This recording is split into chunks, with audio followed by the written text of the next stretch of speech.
أعوذ بالله من الشيطان الرجيم يا أيها الذين آمنوا لا تحرموا طيبات. شان نزول د دې آیات کریمه داده یو ورځ نبی اکرم صلی الله علیه وسلم د قیامت بیان کو. کله چې د قیامت بیان کو دا غینه بعد له صحابه کرام د عثمان سے پکور کې جمع شو او میټینګ وکړو، مشوره وکړه یره نن بعد به دا ځانونه سوچه عبادت توقف کوه،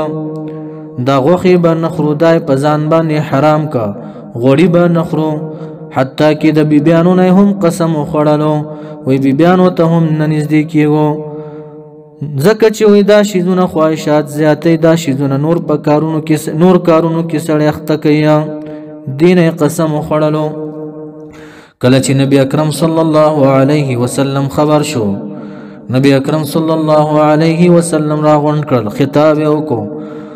ما بال اقوام حرموا النساء، سچل دې قوم لرا پزانونو باندې بیبیانې حرام کړل، دا طعام حرام کو، غوښه ځان باندې حرام کا، غوړي پزان باندې حرام کا، سچل دې قوم لرا. وی باوجود د دې نه دا وګوره زه څنګه شخصیت یما، بیبیانو ته هم نږدې کېږم، غوښې هم خورما، غوړي هم خورما. بآیت نازل شو یا ایها الذین آمنوا اے د ایمان والاو لا تحرموا محرم و تاسو طیبات پاک شیزونه ما حل الله چې حلال کړی الله تبارک وتعالى لكم تاسو لرا، ولا تعتدوا تجاوز مکوي تاسو،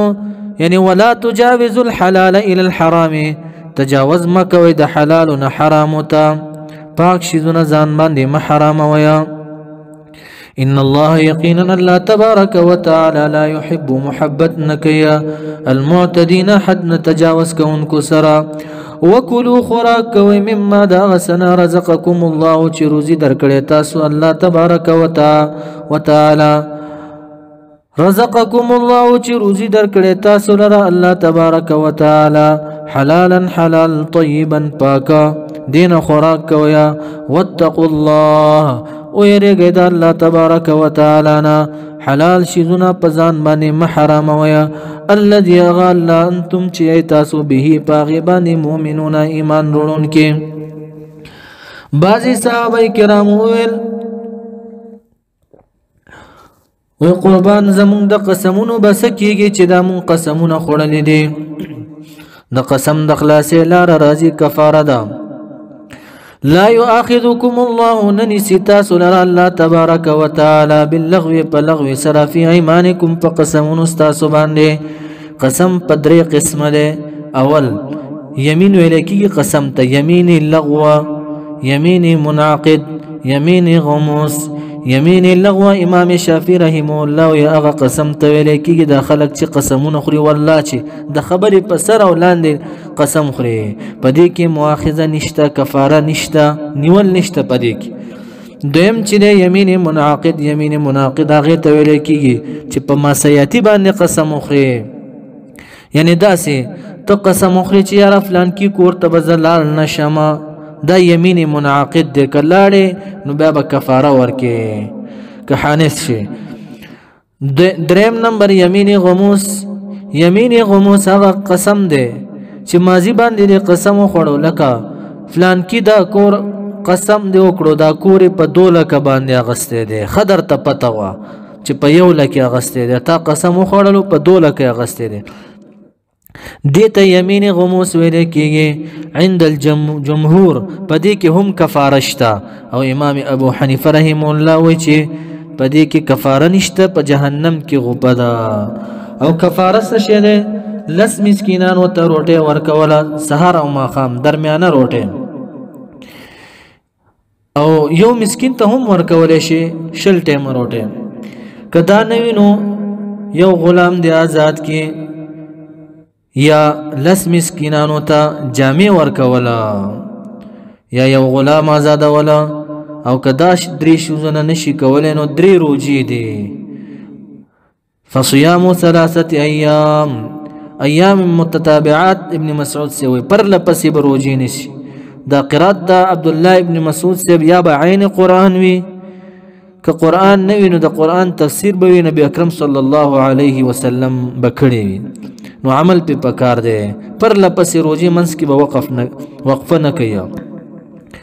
نو آیت نازل شو لا یؤاخذکم الله ننسی تاسو الله تبارک وتعالى باللغو بلغو سره فی ایمانکم په قسمونو تاسو په لغویاتو قسمونو باندې ولکن لیکن نسی تاسو یؤاخذکم مؤاخذه کوي نسی تاسو لره بما معنا بنقض ما په ماتوالي دا قسم عقدتم الایمان چې قصد قلبی سره کړی تاسو یعنی پزړه سره د قسم کړی وي فكفارته پس کفاره د دې قسم اذا حنثتم کله چې حانسان شویا عندنا عند ابي حنيفه يمين منعقد كفاره داغي او عند الجمهور اليمين التي ليست بلغو اغه قسم چې په لغو سره نوي يمين غموس شو يمين منعقد پدې کې کفاره څه شي دا اطعام 10 مساکین طعام ورکول ډوډۍ ورکول لس مسکینانو ته من اوسط ما تطعمون درمیان طعام ما هغه طعام تطعمون چې تاسو طعام ورکوي اهلیکم اهل خپل لرا سهار او ما خام بلس مسکینانو ته روټه ورکوي او کسوتهم یا جامې د دې لس مسکینانو اوس په دې جامو کې هم اختلاف دی عبد الله ابن عباس امام مجاهد سے وایي چې ثوب واحده یو جامه دا یو جامه باور کوي والله ابو موسی الاشعری رضی الله تعالی عنہ فرمایي دو جامې دي قمیص ته لنګ دي په دغه زمانه کې پرتوک شو ابن عمر سے وایي چې درې جامې دي لنګ دي یعنی پرتوک دي قمیص ته صادر دي دارنګ ابراهیم النخعی وایي چې یو جامه د چټول پکې پټيږي او امام مالک سے وایي داسې جامه دي ورته ورکی چې مونږ پکې کولای شي او امام ابو حنیفه رحم الله د ابو موسی الاشعری قول پسې ذهاب کړی دی چې جامه او پرتوګ دا دوانه دی ورکی او کسوتهم یا جامې د دې لس مسکینانو دي او تحرير رقبه یا آزاد ولد غلام دی عند ابي حنيفه مطلقا غلام کافر وی که مؤمن وی او عند شافعي وی چې مؤمن پکې شرط دی چې مؤمن وی رب کریم فرمایي فمن پسر وسوک لم یجد چې مونږ نکړه دغه درې شیزونه مونږ نکړه فصيام پس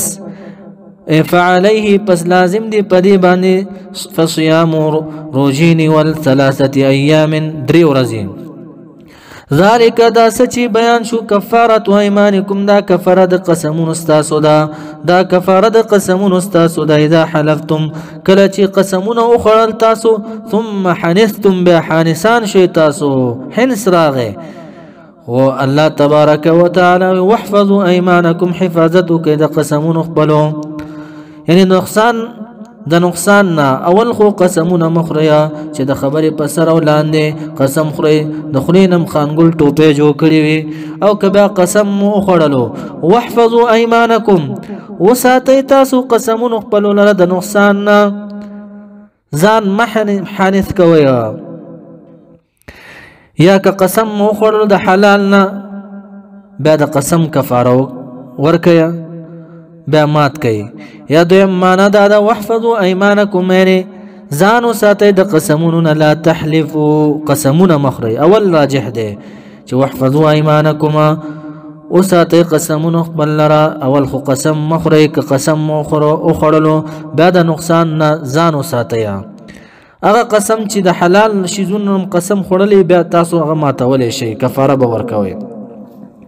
كذلك ام دغرنگ يبين الله بيان الله تبارك وتعالى لكم تاسو لرا آياته آيات نخبلا يعني آسان احکام نازل وګرا ولس مسکینانو تروټه ورکا کدا نشي کولینو جامع ورکا کدا هم نشي کولینو یو غلام آزاد کا کدا نشي کولینو درې روزي فصيام 3 ايام درې روزي شو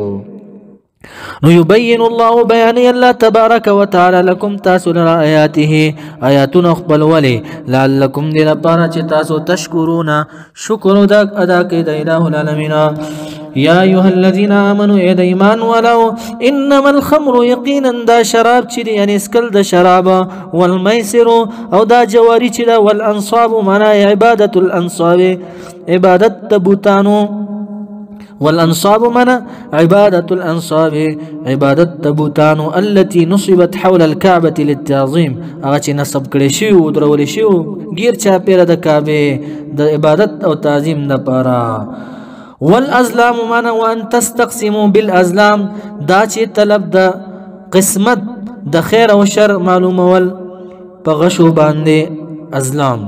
په غشو باندې یعنی فعلون نیول دا درې شیزونه چې بیان شو الله ویا دا سلور دا شراب جواری عبادت د بوتانو او فعلون نیول په غشو باندې دی بسکول دو غشي به پیدا کړل یو باندې ویل امرني ربي دویم باندې ویل نهاني ربي په یو تربوزه کې به واچوله کله چې سفر ته تلل نو یو به اوچت کو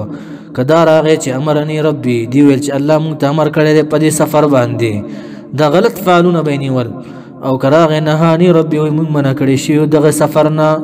نو دا غلط فعلونه بیني ولا رب کریم په دې باندې رد کیا چې والازلام او ان تستقسموا بالازلام طلب د قسمت د خیر شر معلومول په غشو باندې رجس نوې دا خبيث پلیتی دا مستقذر معنا داسې پلیتی دا چې بدبوی دی بدبوی ولا پلیتی دا رجس معنا خبيث پلیتی نو دا بدبوی ولا پلیتی دا من عمل الشیطان دا عمل د شیطان دی الله تبارک وتعالى وی فاجتنبوه پزانو ساتي درینا پزانو ساتي دا عمر فاروق سے بدعا کوله بار بار الها د شراب مبارکه یو بیان وافی او شافی نازل کینو د آیت بیان نازل شو فاجتنبوه پزانو ساتي دا شرابنا د جوارینا د فعلوننا زانو ساتي لعلکم لپاره چې تاسو تفلحون کامیاب شیا انما یقینا خبر دادا یرید الشیطان اراده لري شیطانا د دې خبره ان یوقع دا چې واقع کی بینکم پمنس تاسو کې العداوت دشمنی لرا والبغضاء بغض قلبی لرا د زړه بغضا فی الخمر پسکلو د شرابو کې والمیسر معنا په فعل د جواره کې په کولو د جواره کې نو شراب چیرې اوس کن بیا جواریان هم کوي بیا وسوي په جواره کې یو بل سره وشتلی او که شراب د اوس کله نو بیا ته نه پوهېږي په مور او خور باندې نه پوهېږي مستی در کې راشي او بل دا چې بل فساد دا دی الله وي ويصدكم ومن کوي تاسو لره عن ذکر الله ذکر د الله نه وخاصه عن الصلاه د منځنه زکه چې ولا تقربوا الصلاه وانتم سكارى من ذکر تاسو منزل رب د نشي په حال کې فهل انتم منتهون اي تاسو من کیدون کې یعنی منع شي فلا تنتهون یا نمن کیږي تاسو بل فانتهوا دا استفهام دی او معناه امر انتهوا من شي دغه شی زونونه عمر فاروق صاحب ویل چې اوس منع شو انس رضی الله تعالی عنہ فرمایي چې زما شومم زمون ترونه او ماماګان ناستو شراب جوړ کړیو بهر چا اعلان کو چې شراب حرام شو نو زما ترونه ما ته ویل چې ورشه دا واړه وا په دې ورځ باندې د مدینه منورې وي په کوسو کې په ولو کې وینو کې شراب روانو دا شراب بيدا واطيع الله اطاعت الله تبارك وتعالى واطيع الرسول اطاعت رسول الله صلى الله عليه وسلم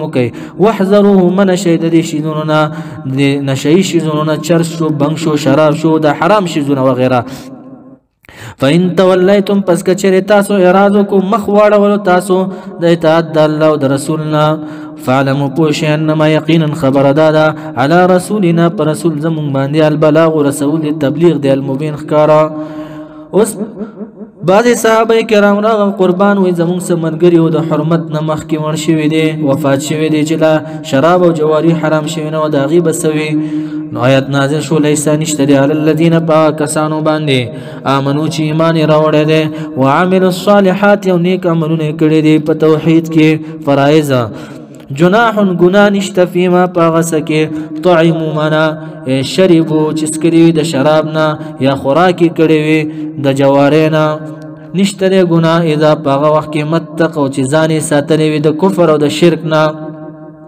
وامنوا ایمان وروړي وي چا باندې الله باندې بالله او وعملوا الصالحات نیک عملونه کړي وي اول عامل الصالحات فرائض سره دویم سنت سره د سنتو ثم بیا اتقوا ځان ساتلې د حرامونه وامنوا ایمان وروړي په تحریمات باندې ثم بیا اتقوا ځان ساتلې د شبهاتونه یا عجب نه ځان ساتلې عجب څه ته ویلی کېږي؟ ځان ته ښه سړی ویله، ځان غټ غټ ګڼې د خلکو نه، دا ځان تبا کول دي. ګورې چې زه غټ مولا یم، ځان عزتمند کوله. ثم اتقوا یا ځان ساتلی د شبهاتونه یا عجبنا یا صغایرنا واحسنوا او ښکلي عملونه یې کړي وي او اخلاص ورکړي وي نو دی محسن شو. نو والله الله تبارک وتعالی چې دی یحب محبت کوي المحسنین، محسنینو سره موحدینو سره.